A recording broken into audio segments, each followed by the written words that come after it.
This question has been on for a long time. Can we evolve into another place? A whole lot of people asking.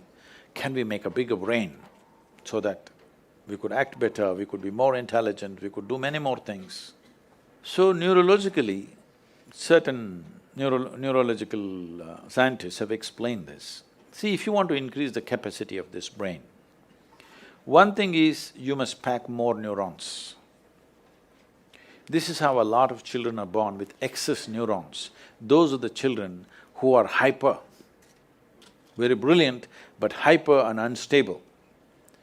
Well, the moment today doctors see them, they pounce on them and because medical industry is a big industry, they're always looking for a victim.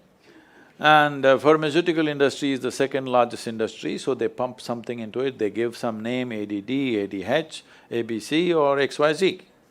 All the 26 alphabets have been expanded like this.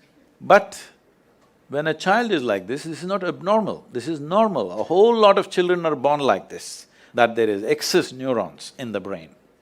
If you just put the child to lot of physical activity, sleep and physical activity, proper physical activity, you will see by the time he's 6 or 8 years of age, he will adjust himself. The body does its own thing to make sure it kills the excess neurons and manages itself. But before that, if you put them on sedatives and that kind of stuff, for a lifetime they may become dependent on the medication.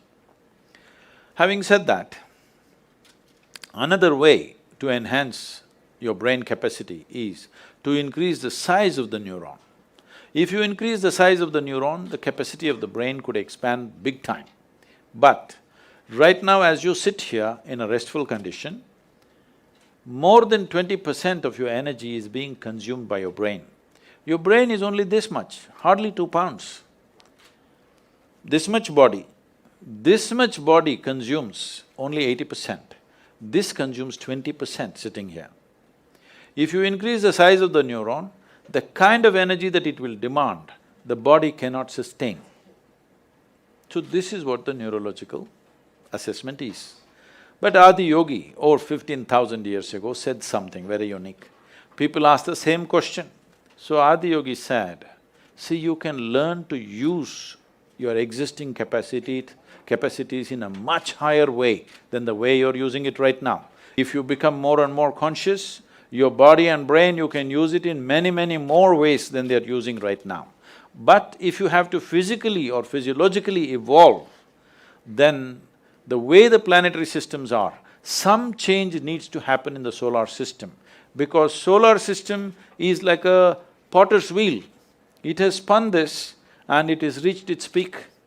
How we know it's reached its peak is, if you know something about the geometry of the solar system, you know the diameter of the moon and the distance between the earth and the moon is 108 times, and the diameter of the sun, you know those things.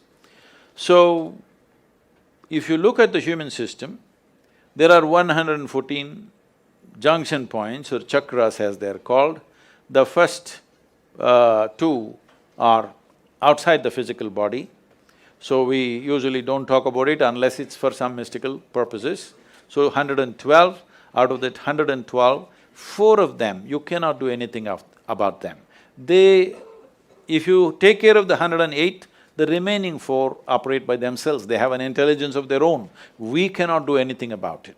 So 108 is what is available to you. Seeing this, he says, see, 108 is already available to you. So the geometry of the solar system is like this. Unless some structural change happens in the solar system, you cannot evolve physiologically any further.